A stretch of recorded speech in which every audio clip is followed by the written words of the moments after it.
네, 안녕하세요. 한쌤입니다. 오늘은 7월 11일 오전 6시 30분입니다. 이번 주 경제 일정 간단하게 보고 보겠습니다. 그죠? 요것도 정리해 주신 분께 좀 진심으로 감사드립니다. 오늘 화요일이죠? 화요일 밤이니까 지금 현재가 될 것 같습니다. 이제 FOMC 이제 그거죠? 연설이 좀 있었었고, 어디고, 블라드 연설이 좀 있었습니다. 그래서 주가가 참 흔들리는 그런 모습을 보여줬어요. 나스닥이. 그리고 내일이죠. 오늘에서 내일 넘어가는 그런 또 보면은 이제 또 FOMC 관련된 연금이 있고요. 이제 CPI가 공개가 됩니다. CPI는 한 3% 초반대 나오지 않을까 싶어요. 그래서 CPI가 많이 잡힌 모습을 보여주면서 그 추가적인 금리 인상에 관한 그런 리스크를 짊어질 건지, 경기 침체에 대한 리스크를 짊어질 건지, 그것에 대해서 좀 볼 수 있는 부분이게 되는데, CPI가 얼마가 나오냐는 건 그렇게 중요하지 않을 것 같아요. 아마 예상은 3.1 정도 예상을 해보겠는데, 대충. 너무 이제 2%가 나왔을 때 이게 이제 그 금리를 그만 내려서 기대값을 또 올릴 거냐, 이런 부분은 좀 변론이거든요. 어쨌든 뭐 예정돼서 이렇게 좀 줄어들고 있으니까 우리가 연준의 약발이 잘 통하고 있다, 이렇게 해석하시면 되겠죠. 네. 그래서 13일날 이제 베이지부 공개가 되고요. 유럽 쪽에 이제 목요일날 여러 가지 지표들이 나오고, 이제 생산가 물가 지수하고 이런 것들이 PPI 공개가 됩니다. 네. 있고, 잠시만요. 네. 그리고 금요일날, 그죠? 수출 물가 지수, 인플레이션 기대치, 이런 거, 셰프드 심리 경과 지수, 이런 게 지금 좀 나타나게 되네요. 참고하시면서 매매하시면 될 것 같습니다. 화요일 보겠습니다. 7월에 FOMC는요, 7월 하순에 있습니다. 그죠? 그래서 금리는 아마 0.25포인트를 인상할 가능성이 좀 높지 않나, 이런 생각이 좀 들고요. 그런 관점에서 지금 이제 우리 환율이 최근에 조금 많이 반등한 그런 모습을 보여주고 있습니다. 그죠? 근데 지금 여기서도 빠지고 있고. 그래서 이 환율을 우리가 여기서 막 매매를 하시려고 달으시면 되게 힘들어요. 이건 진짜 매매하기 힘든 장이거든요. 그죠? 그래서 저는 그냥 이럴 때는, 수렴일 때는 그냥 방향성을 보고 나서 하시는 게 좋고, 주기적인 측면으로 봐도 여기서부터 이까지, 여기서부터 이까지, 그죠? 박스권들이 형성이 되잖아요. 이렇게 보시면. 이 폭, 그리고 이 폭, 비슷하죠? 이 정도 보면 되겠나? 그죠? 이런 주기들이 형성이 된다. 절반. 그러면 다음 주기가 이만큼 형성이 될 텐데, 그럼 적어도 절반 정도 여기서 뭐 변화가 생기겠지. 그거는 돼야. 그죠? 그러니까 지금 막 자금 가지고 막 이렇게 할 필요는 없는 상황이다. 환율이 좀 더 안정되어 있는 그런 상황이다. 그래서 지금 순환매들이 일어나고 있었다. 그리고 한국 증시는 지금 조금 힘이 빠지고 있는 그런 중이다. 이렇게 해석하시면 될 것 같습니다. 네. 오일 같은 경우는 뭐 말씀드렸던 그런 흐름 그대로 나오고 있습니다. 74 정도까지 갈 수 있을 거다. 근데 지금 74 조정이 좀 나오고 있죠. 근데 오일 이제 관심 없습니다. 오일 롱 잡아서 드신 분들 익절하시고 축하드리겠습니다. 가스는 뭐 그죠? 조정이 나왔다가 다시 이제 양봉을 주고 있는 그런 모습. 그래서 이런 구간은 이제 이런 모습이 나왔을 때는 이제 우리가 매매를 하기 위해서는 충분히 이제부터는 매수 쪽으로 좀 접근 해줘도 되지 않나, 이런 생각이 좀 드는 부분이다. 체크하시면 될 것 같고요.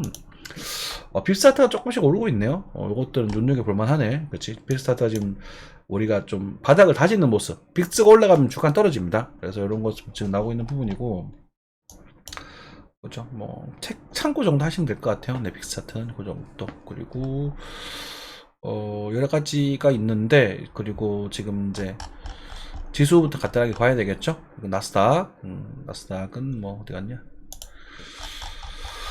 그리고 뭐 나스닥은 우리 이제 추세선에 또 지지를 또 받고 있습니다. 희한하죠? 이게 이 추세선 작도라는 게 이게 기술적 분석이 안 맞을 수가 없어요. 어느 정도는 맞아 떨어지는 거고, 여기서 올라갈 거냐 떨어질 거냐 이런 걸 고민하시니까, 홀짝을 하시니까 어쩌다가 한번 틀리는 게 지금 그게 아프게 다가오는 거거든요. 어쨌든 반등은 나온다. 근데 문제는 이게 꺾어질 때가 문제가 되고, 지금 스토캐스틱 보조지표들이 지금 힘이 조금씩 빠지고 있는 모습을 보시고 계실 겁니다. 그죠? 그죠? 그럼 이 상태에서 만약에 여기서 응봉이 떨어지게 되면 그 다음 포인트는 여기가 된단 말이에요. 1400 정도. 그래서 여러분들은 여기서 응봉이 떨어지게 다음 뭐 며칠이죠? 이제 며칠 안 남았네. 3, 4, 5일, 7월 한 중순 정도, 14일 정도에서 응봉이 떨어지게 되면 나스닥은 이제 콩 쳤다가 바닥 주고 한 14,200, 300 정도까지는 빠질 수 있을 거다라고 생각을 하시면 될 것 같아요. 그리고 이제 봉우리 여기 더 높으니까 한 방에 막 이 밑으로 뚫고 내려가지는 못할 겁니다. 그래서 계속 말씀드리고 있지만 7월 중순을 기반으로 해서 한번 좀 빠져주고, 그리고 다시 한번 반등을 좀 주고 나서 뭐 이렇게 하다가 뭐 9월달에 이렇게 다시 빠지든지 그렇게 진행되지 않을까, 이렇게 지금 제가 견적을 좀 내고 있다. 요 상승은요, 여기 제가 여기서 조금 더 갈 수도 있습니다. 이렇게 갈 수도 있으니까 요 가능성은 염두는 하고 있고, 어쨌든 그래도 저는 제가 최근에 요 숏 이야기 좀 드렸었죠. 그래서 숏이 조금 진행이 한 200포인트 정도 진행이 됐던 부분이고, 어쨌든 그런 그림을 생각할 수가 필요가 있고, 요걸 뭐 이렇게 안 갔다고 맞았다 틀렸다의 부분이 아니라, 여러분들이 이제 추세가 이렇게 깨질 때는 긴장하고 보고 계셔야 됩니다. 작은 추세니까 아직까지는 뭐 큰 없겠지만 이 녀석이 큰 추세거든요. 그렇죠? 요거도 해도 한번 추세가 한번 약해졌죠? 한번 약해졌어요. 그래서 여기서 떨어지는 거는 요거보단 좀 더 많이 빠질 수 있다. 이렇게 생각하시면 됩니다. 그리고 주봉 차트를 보셔도 뭔가 조금 쎄한 걸 보실 수 있으실 거예요. 좀 분위기 좀 다른데? 라고 생각하실 만한. 자, 여기랑 비슷하다고 보실 수 있는데 5주평을 이렇게 뚫고 내려가는 구간 있죠. 그죠? 이런 구간들 보시면 얘가 옆으로 이렇게 툭툭툭 진행이 되거든요. 그죠? 이렇게 입하게 이렇게 떨어졌다 올라가는 이런 모습도 볼 수 있는데, 지금 오랜만에 이것도 주봉 떨어뜨리면 이렇게 깨지잖아요. 이렇게 떨어지면 이렇게 깨지잖아요. 그죠? 이 주봉을 밀고 날아가면 5주평, 이런 것들도 보시면 5주평을 밀고 떨어지면 이만큼 빠졌다 간단 말이야. 5주평 밀고 나면 이만큼 빠지고, 5주평 밀고 나면 이만큼 빠지고. 그죠? 그럼 여기도 보면 5주평을 툭툭툭 건드리다가 지금 여기서 나오는데, 요게 이제 음봉으로 마감이 되면, 지금 아직은 주봉이 좀 버텨주고 있습니다만, 요게 음봉으로 떨어져서 요 너머로 넣게 되면 조정이 조금 나올 수 있다는 것에 대한 감은 가지고 계셔야 됩니다. 그래서 지금 한 14,300 정도까지, 14,400, 300, 요 정도까지, 200, 300, 300, 요 정도 로라인, 근처 라인까지는 여기 깨지면 거기까지 볼 수 있겠구나 라고 생각을 하시고, 여러분들 형님이 이제 20주평 올라오고 있으니까 20주평 근처에 있는 10주평 형님을 일단 지지를 받고 횡보를 치다가 20주평이 지지를 받으면서 한 번 더 들어주고 맞이든지 뭐 오르든지 이렇게 하겠죠. 정리되셨죠? 그죠? 그래, 그렇게 참고하시면 될 것 같고, 뭐 금이랑 실버는 크게 지금 단기적으로 볼만한 건 없는 것 같습니다. 그쵸? 멀린이 좀 대박이 나가지고 기분이 좀 좋긴 해요. 여러분들 대박이 나서 좀 위험한 종목이었는데 잘 입찰하셨기를 바라고요. SK텔레콤, SK이노베이션이네요. 네, 이노베이션 말고 SK텔레콤. SK텔레콤도 물어보신 분이 계셨어요. 지금 제가 예전에 SK텔레콤이 이제 괜찮다 이런 말씀 드려가지고 좀 덥석 좀 물리셨는데, 괜찮습니다. 근데 지금 이제 한 번 정도는 더 조정이 나올 수 있는 시기라고 말씀드렸잖아요. 그죠? SK텔레콤. 그걸 좀 연주를 하고 계셔야 됩니다. 이걸 가지고, 그리고, 반대 좀 나오네? 오케이. 다행이다. 그쵸. 하고, 그 다음에 이제 코스피랑 같이 좀 얘기를 좀 나누도록 할게요. 트레이딩 뷰 코스피. 어디 갔냐? 코스피. 왜냐면 한국 주식이니까. 자, 코스피. 자, 우리 코스피를 보게 되면, 이제, 많이 올랐어요. 우리가 연초였나요? 여러 작년 가을부터 우리 코스피는 싸져 있다, 좀 괜찮다 이런 말씀 드리고, 삼성전자를 요 타이밍 세 타이밍에 추천을 드렸습니다. 여러분들 딱 보이죠? 이제 바닥을 다지는 그런 모습들이 눈에 띌 겁니다. 그리고 당시에 5,200 정도, 그죠? 25,000, 죄송합니다. 2,500 정도 이렇게 조정을 말씀드리다가 요때 이제 2,600 정도를 말씀드리거든요. 그리고 이제 자리를 잡고 이제는 이제 우리가 코스피를 매매를 할 적에는 사실은 적정 가격은 한 2,400 정도가 되어 보여요. 근데 조금 더 빠질 수 있겠고, 어쩌면 리세션이라는 부분에 있어서 한번 조정을 또 줄 수도 있겠죠. 이건 어쩔 수 없어요. 지금 미국이 금리가 높기 때문에 한국의 투자 매력을 그렇게 못 느끼고 있는 상황이거든. 그런 단기적인 흐름은 그런 거고, 길게 보자면 한국의 경쟁력 있는 기업들 괜찮은 애들 많단 말입니다. 지금 중국 시장 개판 넣는데도 이 정도 버티고 있다는 거예요. 반대로 생각해 보십시오. 중국 시장이 개판이 났기 때문에 한국 주식이 안 좋다. 그건 지금이고, 이미 악재는 터질 대로 터져 있는 상황. 맞죠? 금리는 오를 대로 올랐고, 중국 시장은 안 돼서 지금 막 활로 찾고 있고, 그죠? 지금 뭐, 동남아 가고, 유럽 가고, 지금 뭐, 중동 가고 이러잖아요. 그죠? 그런 상황인데도 이렇다. 라는 것은, 뭐, 더 나빠질 게 뭐가 있겠습니까? 지금 일본이랑 사이 괜찮잖아요. 중국이랑 사이가 안 좋거든. 러시아랑 사이 안 좋고. 뭐 더 나빠질 건 핵전쟁밖에 없잖아요. 지금 사실은. 맞죠? 세계전쟁밖에 없단 말이야. 러시아가 핵을 미사를 쏘든지 아니면 동북아에서 전쟁이 나버리든지 그 변수가 아닌 이상은 한국 주식들이 괜찮다 이거지. 언젠가 시간이 지나서 중국이랑 사이가 좋아지면 오르겠죠 더. 맞죠? 안 그래요? 그렇게 생각하셔야 돼요. 요즘 주식하실 때 매매하실 때는 뭐 오늘 아침 뉴스 보고 내일 사시고 막 아침 뉴스 보시고 새벽 뉴스 보고 오늘 아침에 사고 이런 거 하셔도 되는데요. 뭐 그거는 알아서 하십시오. 제가 가르쳐 드릴 수 있는 영역은 아니기 때문에. 그렇지만 주식 하실 때 그 요즘이라는 글자에 빠지시면 안 됩니다. 요즘 어때요? 요즘 안 좋으니까 하는 거지. 요즘 싸잖아요. 그죠? 오케이. 그러면 어쨌든 그런 관점 속에서 말 좀 길은 그런 관점 속에서 2400대가 오게 되면 매력적인 코스피 지수가 되는 부분이고 나쁘지 않다. 괜찮은 가격대고 만약에 밑으로 빠져지게 되면 Thank you very much가 됩니다. 코스피는요. 그죠? 그러고 나서 이제 뭐 경기가 좀 안 좋아질 수 있겠죠. 그때는 진짜 좋을 때는 뭐다? 뚫을 때. 조정이 나오고 있으니까 이제는 이 녀석을 뚫을 때가 정말 맛있어지는 구간이에요. 이해되셨죠? 그래서 2300, 2400 정도까지 일단 염두를 하시고 이렇게 매매를 하시면 될 텐데, 자, 요걸 자꾸 강조해서 여러 번 말씀드린 이유가 뭐냐면 이 지수적인 측면이 이렇게 된다는 것은 한국의 이제 좀 큰 주식들이 비슷하게 따라 움직일 가능성이 높다라는 걸 의미를 해요. 크게 어긋나지 않을 거거든. 그리고 그 와중에도 이제 개별 정보로 많이 오르는 종목들이 있을 수 있겠죠. 그렇죠? 그래서 아까 전에 우리 이거 LG텔레콤인가 유플러스죠. 유플러스도 마찬가지고 유플러스는 지금 아직 좀 약하네. 그렇죠? 우리 SK텔레콤도 마찬가지예요. SK텔레콤이 이제 물리셔서 되게 힘들어 하시는데요. 그것도 재무제표까지 좀 봐드리겠습니다. 왜냐면 챙겨드려야죠. 그래서 이노베이션이네. 죄송합니다. 네. 어디 갔니? SK텔레콤.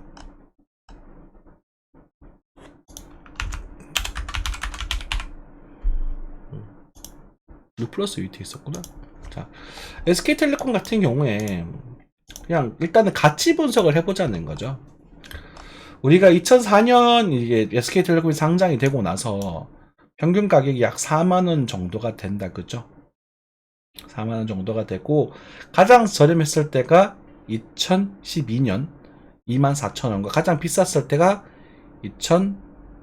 2021년 7만원. 그러면은 저가가 24,000원이고 7만원. 그죠? 두 개 더해서 반원 나누면 얼마죠? 9만원에서 딱 45,000원. 딱 지금 중간 가격이다. 중간 가격이다. 그럼 주가가 빠르게 오르거나 빠르게 떨어지거나 그러니까 저평가, 고평가에서 그냥 적절한 가격이다. 그죠? 자, 그런 상태고요. 주볼벤의 하단입니다. 하지만 장대 음봉 빠지는 모습이 십상치 않다. 그렇죠? 그래서 반등을 한 번 더 이렇게 좀 더 뺄 수는 있을 거다. 4만원 정도까지 염두는 하고 있자. 10%. 자, 그런데 SK텔레콤이라는 회사를 검색을 해보도록 하겠습니다. SK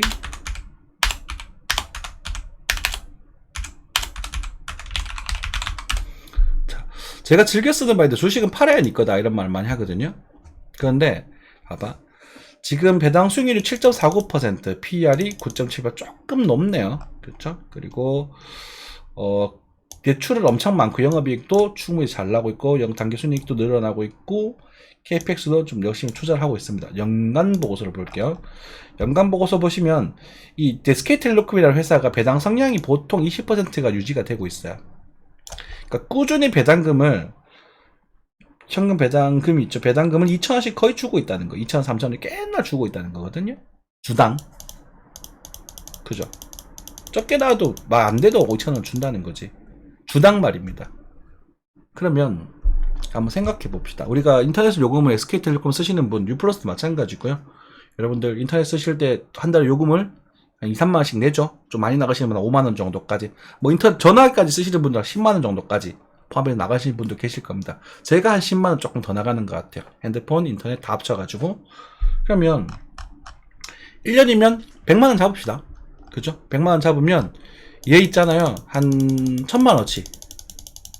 그죠? 한 1,000만원치 사들고 있으면은 이 배당금으로 통신비 되는 거예요. 어때요? 그렇게 관점에서 접근하셔야 돼요. 그런 관점에서. 이해되셨죠? 그러니까 뭐 대박을 노리는 종목은 아니에요. 그럼 괜찮잖아요?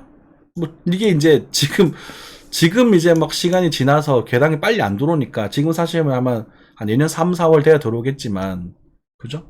나쁘지 않은 거죠. 그리고 이제 보통 이제 가을 되면 좀 올라가는 형이 강한 게 이제 배당 받으려고 이제 사는 애들 좀 많아지거든요. 이런 애들은 모두 참고하시면 재밌을 것 같습니다.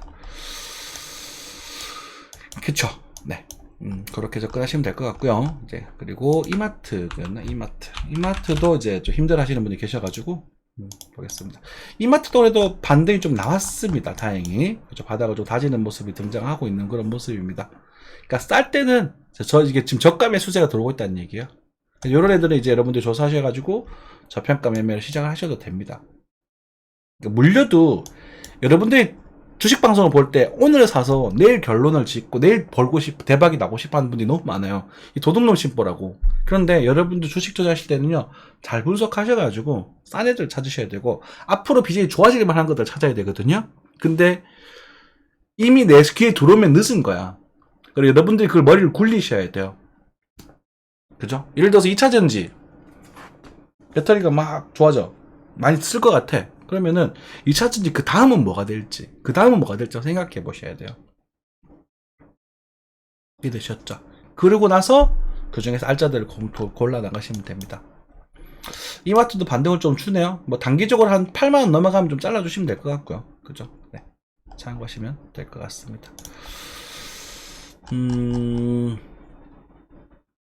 아이고 참 전자 쪽 한동안 좀 쉬어갈 거라고 말씀드렸던 것 같고, 그죠? 뭐 카카오보다는 네이버가 낫다, 그죠? 네이버가 좀 낫다. 근데 다이브 4점도 마찬가지고 좀 러프하게 잡으셔야 될 것 같고요. 삼성중공업도 이제 고점을 조금 신호를 좀 내려고 하는 것 같아요. 이제 많이 올라, 엄청 많이 올라. 저기 주석에 추천했으니까, 그죠? 네. 시간이 많이 걸리지. 그래서 여러분들이 찾으실 때는 항상 바닥을 다지고 이렇게 올라가는 것들. 그리고 루시드였나?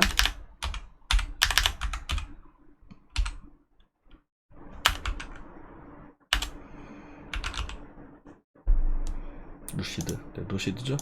루시드 같은 경우도 요럴 때 사는 거라고 말씀드리죠. 요럴 때 사는 거다. 거래가 터지고 돌아올릴 때. 그리고 지금 실제로 꽤나 또 한 5% 넘게 또 반등을 또 하고 있는 중이거든요. 여러분들 매매는 요럴 때 하는 거다 라는 것도 알아두시면 좋겠고, 뭐 NH투자증권 보통 이런 것도 괜찮습니다. 같이 투자하시는 분들. 네, 그래서 이런 것들도 뭐 제가 뭐 딱 잘라서 투자할 만한 건 아니지만 그래도 생각해 보십시오. 평생에 6천원과 3만원이 왔다 갔다 하는 종목입니다. 그죠? 그런데 지금 6천원이 더 가깝죠. NH투자증권, 나무증권인데요.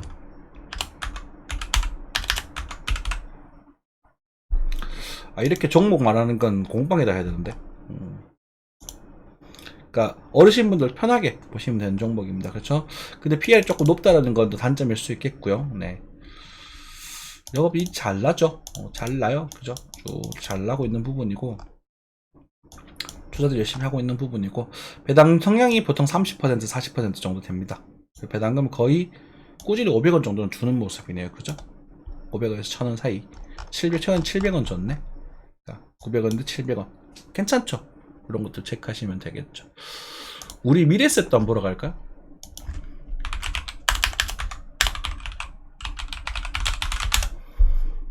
미래셋 증권. 너희들 얼마 주나? 배당 2.9%? 짜다. 에이. 짜다. 짜. 얘들 짜. 배당 성향?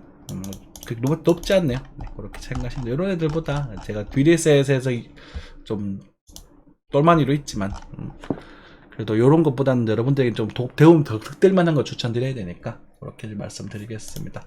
그러니까 투자 쪽으로 길게 보시는 월세 받는 용도 정도로 생각하시면서 주식 사기는 지금 좋은 시기다. 딱 그런 종목들. 나중에 또 시장이 좋아질 때가 되면 제가 성장주들을 막 추천드릴 거예요. 그죠? 그렇고 차때까지 좀 기다려 주시고 오늘도 하루 힘찬 하루 즐거운 하루 보내시기 바라겠습니다. 감사합니다.